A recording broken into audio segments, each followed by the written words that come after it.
Gret, diolch yn fawr iawn, Hywel, am y croeso cynnas unwaith eto. Wel ia, Pentecost, ddydd y Pentecost. Mi gychwynon ni drwy droi at yr arglwydd mewn gweddi. Ydych chi ni weddio.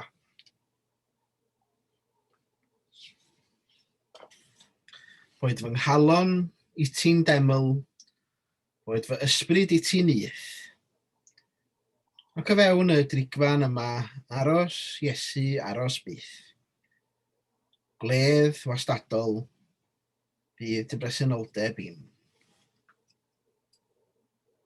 O Dduw ein Tad, diolch yn i ti am y cyfle i ddod i'th bresenoldeb di a hitha yn ddydd y Pentecost. Bydde dydd ysbryd glân fod yn ein plith ni arglwydd. Fel ein bod yn oliannu dy enw sanctaidd yn deilwng.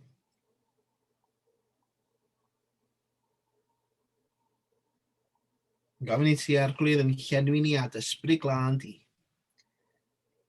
Gan bod ni'n gofyn hyn oll yn enw ac yn heiddiant yn harglwydd Iesu Grist. Amen.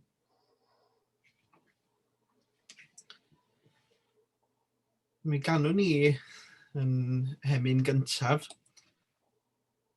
Ac allech chi drosglwyddo'r host i mi, Hywel? Ie. Aros funud, rwan. So dwi'n mynd i wneud hynny. Nawr i'n gwybod, fe fydd yn ôl i galer i fyw yn bydd. A nôl y ti fan'na, y make host. Dyna ni, mae'n ddrwg dy fi. Gret, diolch yn fawr iawn i chi. Dyna ni, mwyn gweithio. Dwy law yn erbyn sydd yn y darlun. Ac hon yn un o, siwr ffefrynna, lot o bobl, dwi'n siwr. Gadwch chi ni ganu yr emyn yma felly. Be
Wel, hitha yn ddydd y Pentecost. Dwi'n siŵr bod chi'n gallu dyfalu i ba ddarlleniad ydw i'n troi ato fo heddiw. Ac wrth gwrs o Actau 2, a nodau 1-13. Ac gadwch ni wrando ar y darlleniad yma felly. Ar ddiwrnod dathlu gwyl y Pentecost, roedd pawb gyda'i gilydd eto. Ac yn sydyn dyma nhw'n clywed sŵn o'r awyr, fel gwynt cryf yn chwythu drwy'r ystafell lle roedden nhw'n cyfarfod. Ac wedyn roedd fel petair rhywbeth tebyg i fflamau tân, ond ydi lawr ac yn gorffwys ar ben pob un ohonyn nhw. Dyma pawb oedd yno yn cael eu llenwi ar ysbryd glân, ac yn dechrau siarad mewn ieithoedd eraill. Yr ysbryd oedd yn ei galluogi nhw i wneud hynny. Bryd hynny roedd Iddewon crefyddol o wahanol wledydd wedi dod i aros yn Jerusalem. Clywon nhw'r sŵn hefyd, ac roedd tyrfa fawr wedi casglu at ei gilydd i weld beth oedd yn digwydd. Roedden nhw wedi drysu, am fod pob un ohonyn nhw yn clywed ei iaith ei hun yn cael ei siarad. Roedd y peth yn syfrdanol. Oni do Galilea mae'r bobl yma'n dod, meddan nhw. Sut maen nhw'n gallu siarad yn ieithoedd ni?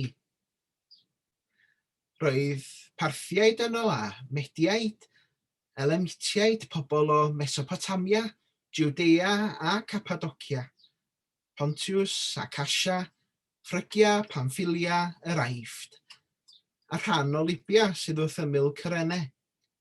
Pobl oedd ar ymweliad o Rufain, rhai yn Iddewon ac eraill yn bobl oedd wedi troi at ei grefydd Iddewig, a hefyd Cretiaid ac Arabiaid. Maen nhw'n siarad yn ieithoedd ni, ac yn dweud am y pethau rhyfeddol mae Duw wedi ei gwneud. Dyna lle roedden nhw'n sefyll yn syn, heb ddim clem beth oedd yn digwydd. Be sy'n mynd ymlaen, meddan nhw. Ond roedd rhai yn o'n gwatwar a dweud, maen nhw wedi meddwi. Dyna'n diolch i Dduw am ei air bendigedig i ni bore yma. Ychydig o flynyddoedd yn ôl, rhyw 2 flynedd yn ôl, ddys i ar draws cerdd Pentecost Iesu gan Parch John Gwilym Jones. Ac eich bod rhain chi wedi clywed y gerdd yma eisoes. Ond dwi am rannu rwan fideo gyda mi'n darllen y gerdd yma a'r geiriau yn dod i fyny ar y sgrin. Ydych chi rando ar y gerdd felly.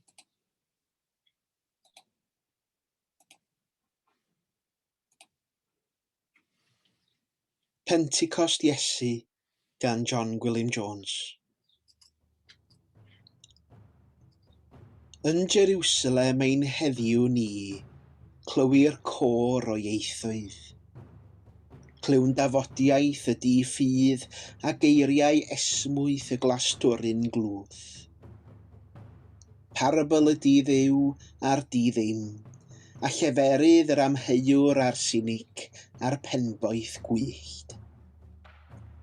Ac yn y carbwl llafar hwn, mae clustiau plant ein strydoedd yn drysu, a'i llygad ar y lluniau yn ei sgrin fach gyfrin. Gwaith fyth yw hi ym Pentecost ein crefyddau. Bydd gan y Mwslim ddirgel fantra neu blyg, a'r bwdydd ei fyfyr, a'r Hindw ei berlewig. Ninau yn ein sale mansowar, yn annibynwyr chwyrn. Y mae gennym ninau ein cystrawen dwt. Y Methel y pentre nesaf, clywn acenion per ei presbyteriaeth. A chan deirn garwyr Capel einon, ei deddfol ddefodol fedydd. A bydd plant ein strydodd yn drysu mwy ymhlith y lleisia, a sydd o'n ddyfnach i'r lluniau bach ar ei sgrin gyfrin. ond dyna rhyw ddydd daw'r ysbryd, I ffrwydro a'i dan drwy'r pedlerau a'r ddogma ddall, gan roi ni ei iaith newydd. Iaith y gwneud fydd hon, nid iaith y dweud. Iaith y ffydd, nid iaith y diwiol gredoa. Enwau a fydd yn drigaredd, ansoddeiriau maddeiant, idiomau gras a chymwynas, a berfain gyhyrog gan gariad. Hon yw iaith yr actau tosturiol, y bydd pawb yn ei ddeall. Parthiaid, a mediaid ac elemitiaid, y cychod brau, a ffoaduriaid y pebyll pell. Canis iaith Iesu yw hon, a dawn plant i'w deall, petai ni ond yn dechrau siarad hi.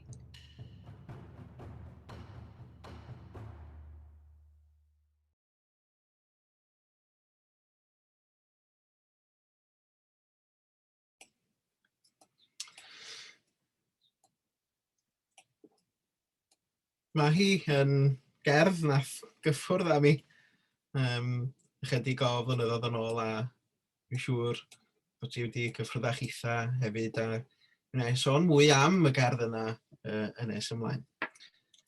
Gadwch chi barhau yn ein haddoliad drwy ganu yr emi nesaf, Ddydd Sul deilwng oll o'm can, ac ar ddydd y Pentecost. Wrth gwrs, mae rhaid i ni roi moliant oherwydd bod Duw yn deilwng o'm can ni. Gadwch chi ni gyd ganu y gan yma.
y Pentecost, felly, neu pen blwydd yr eglwys. Dwi'n meddwl o'r holl wyliau Cristnogol, Pentecost i mi yw'r un sydd yn fy atgoffa i dro ar ôl tro na fyddwn ni'n pregethu, neu yn arwain, oni bai fod y digwyddiad pwysig yma wedi cymryd lle. Un o linellar mynd dwythaf byddwn ni'n ei chanu heddiw yw'r linell yma Tyrd Ysbryd Glân Rhod y Dan i ni. Pa wasanaeth Pentecost fydda'n gyflawn heb wrth gwrs gair disglair Duw ynde. Ond ia, yn awr yn fwy nag erioed rhaid i ni weddio ar i'r Ysbryd Glân yn llenwi ni a'n harwain ni fel unigolion ac fel eglwysi. Ia, pen blwydd yr eglwys, dim cacan na chanu pen blwydd hapus heddiw, ond dyma ddechreuadau yr eglwys. Hanes y Pentecost yn Actau 2, y digwyddiad pwysig yma oedd lle gychwynodd yr eglwys felly. Mi rydyn ni yn ymgynnull heddiw fel eglwys yn dydyn. Ac mai dros rhwm rydyn ni'n gwneud hynny, mae yn bwysig i ni gofio chael yn atgoffa fod yr Ysbryd Glân yn ganolog i lwyddiant yr eglwys yn ogystal.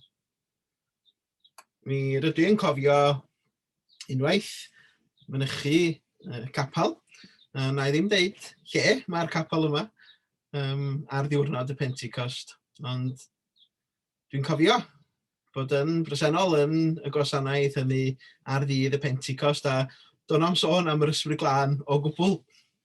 Ac mi ro'n i bach yn siomedig wrth gwrs.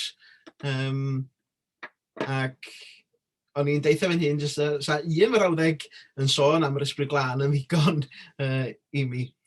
Ac wrth gwrs, ddath y frawddeg honno ddim dim ond ar y diwedd gyda'r fendith a chymdeithas yr Ysbryd Glân wrth gwrs. A beth ers hynny, ydw i wedi bod yn meddwl pam ydyn ni wedi symud i oes neu gyfnod lle rydyn ni'n credu nad ydy'r Ysbryd Glân yn bwysig neu yn ganolog. Efallai am ei fod yn anodd i'w egluro, efallai. Un o'r ymyna da ni'n ganu ydy Cariad 3-1 at yr eog ddim. Ni allwn ni wahanu'r drindod wrth ei gilydd. Mae'r 3 yn 1 ac mae'r Ysbryd Glân yn ganolog. Yn ei lyfr What is the Trinity, beth yw'r drindod, awgrymir ar C. Sproul, mae'r drindod yw'r athrawiaeth anodda i'r eglwys ei ddeallt, ac o bosib yn anoddach i'w egluro yn glir.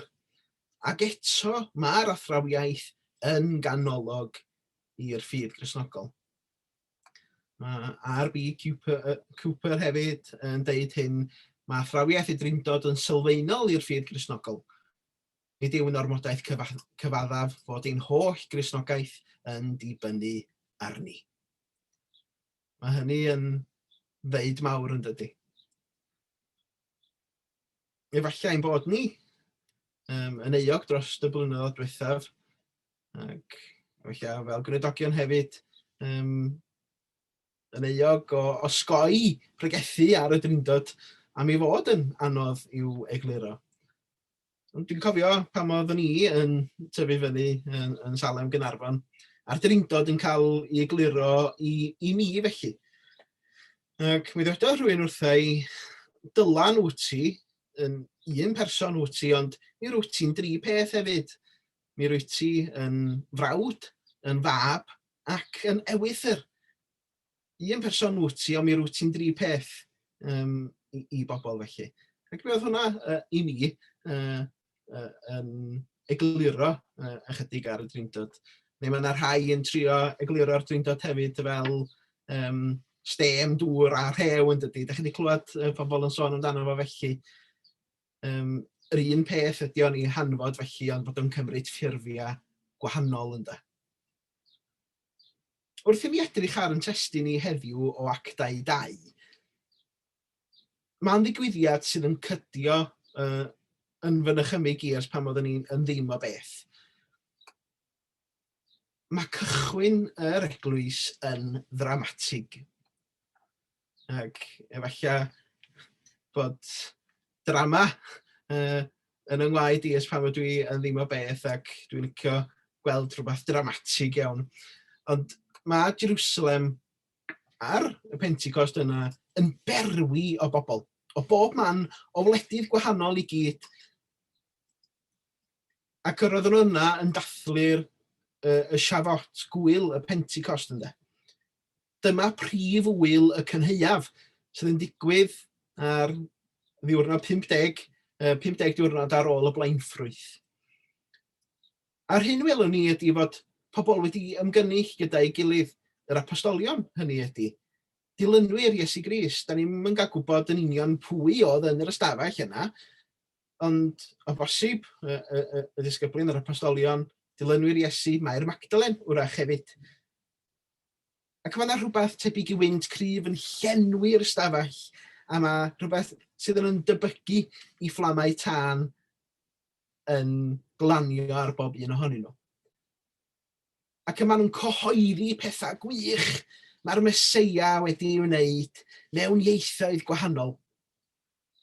Ac mae yna gymaint o stŵr a gymaint o gynnwrf yn digwydd yn y ddinas. Mae pobl yn rhedeg heibio i weld beth sydd yn digwydd ac yn clywed y newyddion da yn cael eu hadrodd yn eu hiaith eu hunan.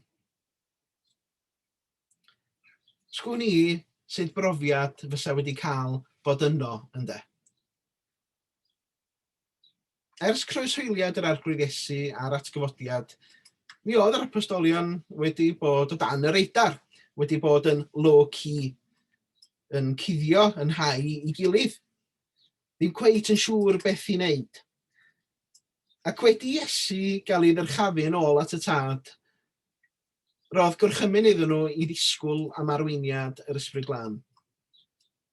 Byddai'n anfon yr Ysbryd Glân atoch chi, meddai Iesu Grist. Ac yn aml, portread sydd gennym ni o'r apostolion yn cuddio mewn stafell ar drws ar glo ynde. A mae'n wir, mae'r geiriau lefarwyd wrthynt gan Iesu, oedd hyn. Pam roddodd Iesu y comisiwn mawr iddyn nhw, ewch gan hynny a gwnewch ddisgyblion o'r holl genhedloedd, gan ei bedyddio yn enw'r Tad, y Mab a'r Ysbryd Glân. Efallai ar y pwynt yna ddim cweit yn siŵr beth oedd yr Ysbryd Glân.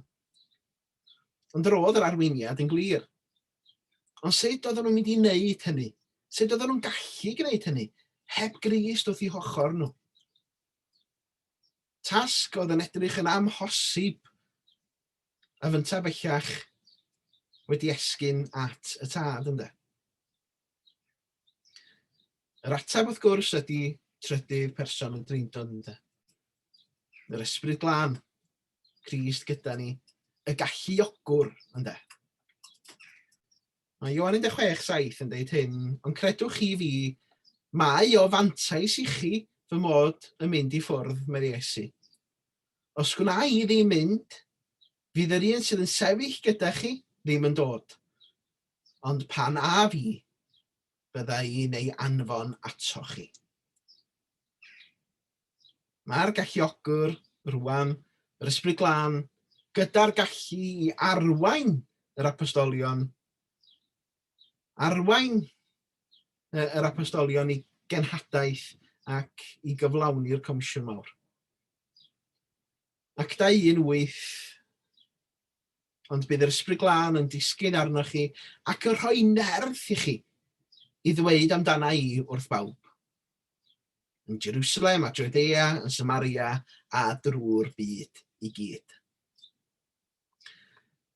Thema'r Pentecost yn ei hanfod ydy cyfathrebu ynde. Cyfathrebu cariad Duw i'r byd. Cyfathrebu'r newyddion da i'r byd.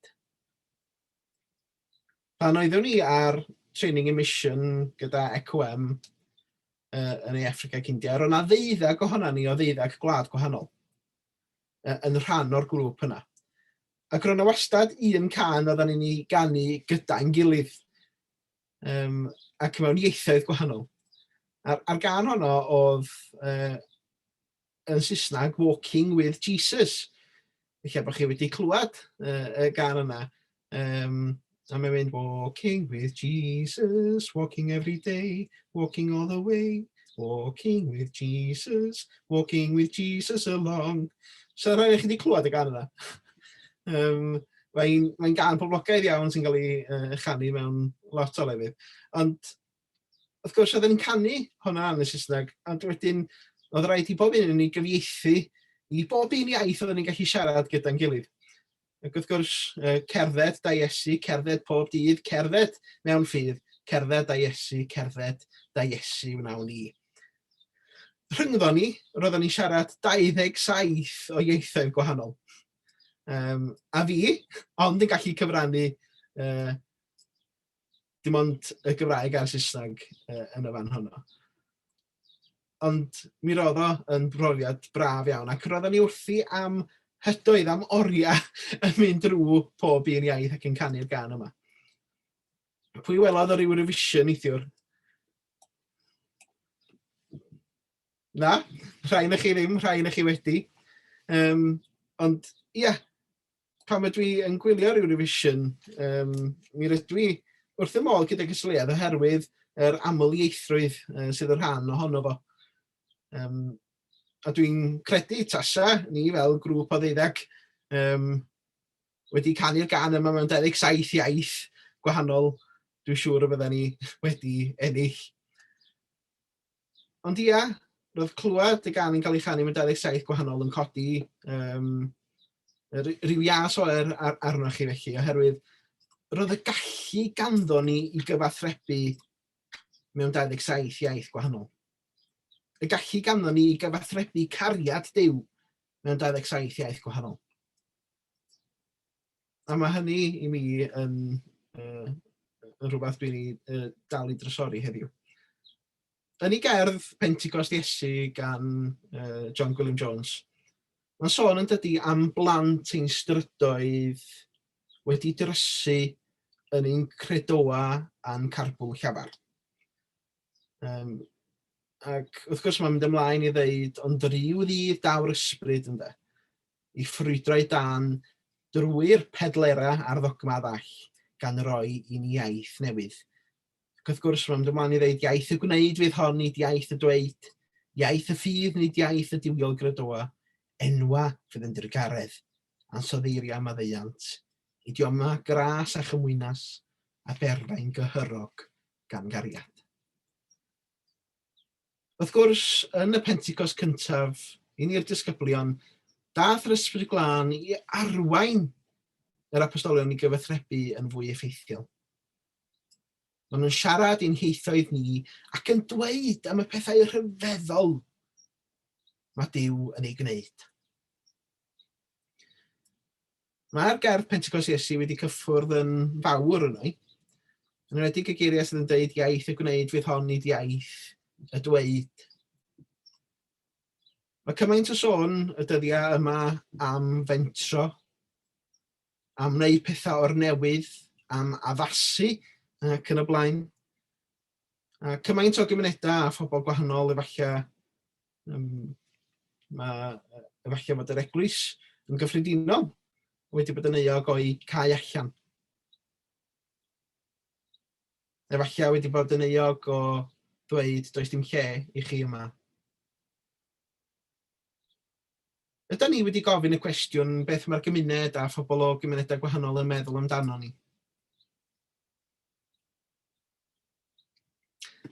Yr hyn byddai i'n ei ddeud heddiw ydy, ydyn ni'n siarad yr un iaith a phobl o wahanol gymunedau? Ydyn ni'n siarad yr un iaith a phobl o'n cymuned ni'n hunan? I sôn ydw i am y Gymraeg neu'r Saesneg, ond o fod yn gynhwysol ynde.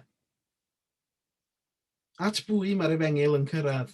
At bwy ydyn ni'n cyfathrebu cariad Duw? A ydy'r eglwys yn siarad iaith y tlawd? A ydyn ni'n siarad iaith yr ieuenctid, y plant? A ydyn ni'n siarad iaith y diwaith? y gwrthodedig gan gymdeithas? Ydyn ni'n siarad iaith y rhai sydd yn gwynebu anghydraddoldeb oherwydd ei ffydd, iaith neu hil? Ydyn ni'n siarad iaith y rhai sydd yn dioddef efo iechyd meddwl? Ydyn ni'n siarad iaith y rhai sydd yn gaeth i gyffuriau? Os nad ydyn ni, hwnna ddylan ni fod. A bydd yr ysbryd glân yn ein galluogi i wneud hynny. Dydyn ni ddim ar ein ben ein hunan. Beth bynnag sydd o'n blaenau ni wedi cyfnod anodd gyda'r pandemig, mi rydyn ni yn mynd ymlaen mewn gobaith. A'r ysbryd glân sydd yn ein llenwi ni gyda'r gobaith hynny. Oherwydd dyna welson ni yn y stori cyntaf yma, yn y Pentecost cyntaf, gyda'r apostolion a chan ddilynwyr Iesu Grist, y gobaith fod Crist yn Grist atgyfodedig, yn Grist byw. A dwi'n morffan gyda yr adnod yma, o Rhufeiniaid 15 adnod 13. Felly dwi'n gweddio y bydd Duw ffynhonnell gobaith yn llenwi'ch bywyda gyda'r llawenydd a'r heddwch dwfn sy'n dod o gredu ynddo, ac y bydd yr ysbryd glân yn gwneud i obaith o'r lifo yn eich bywydau chi. Mwyn i enw. Amen. Gawn ni gyfle rwan i droi at yr arglwydd mewn gweddi. Gydwch ni weddio.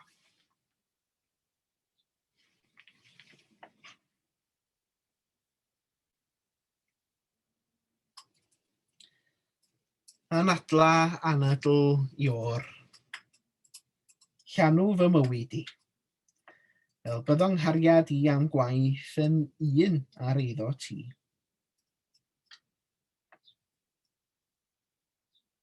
O ddiwyntad ar ddydd y Pentecost, i gofio'n heddiw am yr addewid honno a roddais di'r disgyblion. Na fyddent ar ei pen eu hunan, ac y byddant yn cael ei llenwi ar ysbryd glân.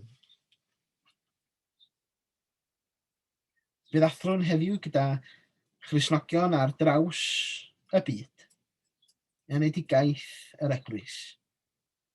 Ar ffordd y daeth yr ysbryd glân ar yr apostolion mewn gwynt a than, gan roi iddyn nhw arweiniad a'r ffydd i fynd allan i rannu'r newyddion da.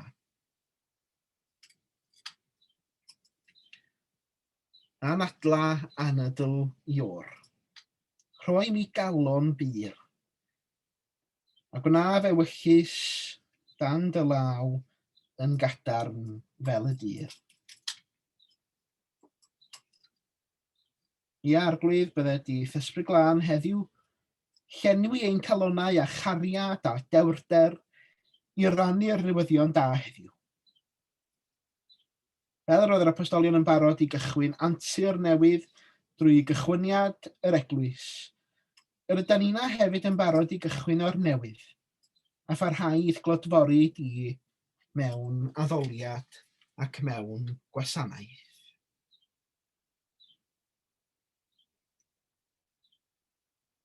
Anadla anadl ior, meddianna fi yn lan, esgloewi fy nearol o fryd a gwawl y dwyfol dan. I arglwydd yn gofyn i ti ein meddiannu ni yn llwyr. A maddau ni pob camwaith. Maddau ni ein pechoda arglwydd. Lle roedden ni yn dawedog, yn erbyn anghydraddoldeb, rhoi ni ysbryd cymod. Lle roedden ni gynt yn geiedig, rhoi ni ysbryd croesawgar. Lle roedden ni gynt yn anwybyddu angen y clydion a'r anghennus, rhoi ni ysbryd tosturi a gostynedig. Lle roedden ni yn flin ac yn dial, rhoi ni ysbryd cariad a maddeuant. Ia, arglwydd, da ni'n diolch i ti dy fod ti wedi rhoi dy ysbryd i ni, i'n harwain ni. O ddiwyn tad. Fe fynnwn hyn oll felly, drwy heirianna Crist Iesu ein gwaredwr, sydd yn fyw ac yn teyrnasu gyda thi. Yn undod yr ysbryd glân, yn un Duw, yn awr am byth. Yn dysgodd i weddio, i ddweud gyda'n gilydd, ein tad, yr hwn wyt yn y nefoedd. Sancteiddiau'r dy enw, dele dy deyrnas, gwneler dy wyllus, megis yn y nef, felly ar y ddaear hefyd. Dyra i ni heddiw ein bara benyddiol, a madda i ni ein dyledion, fel y maddeuwn unau i'n dyledwyr, ac nac arwain ni brofedigaeth, eithyr gwared ni rhag y drwg, cynnes iddo ti o'r deyrnas, a'r nerth, a'r gogoniant, yn oes oesoedd. Amen.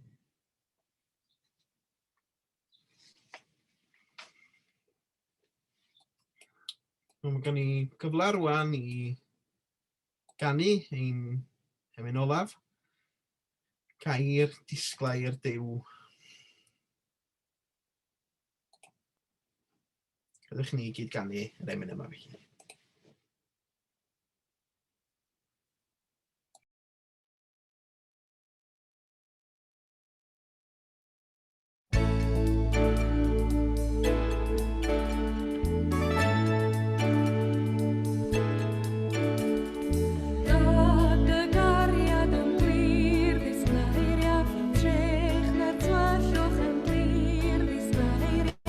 Yes, i gael ein i'r byd cofian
Y gras ein harglwydd Iesu Grist, a chariad yw, a chymdeithas yr ysbryd glân, a fyddo gyda chwi o'i. Amen.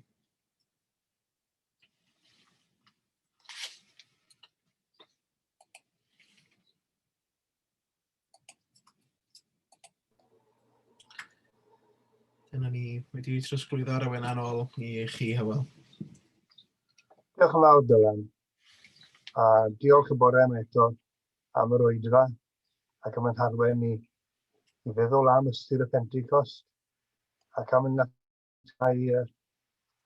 rhoi gryn i gyfathrebu ac i weithredu yma ar Pentecost mewn gwirionedd. Diolch yn fawr iawn.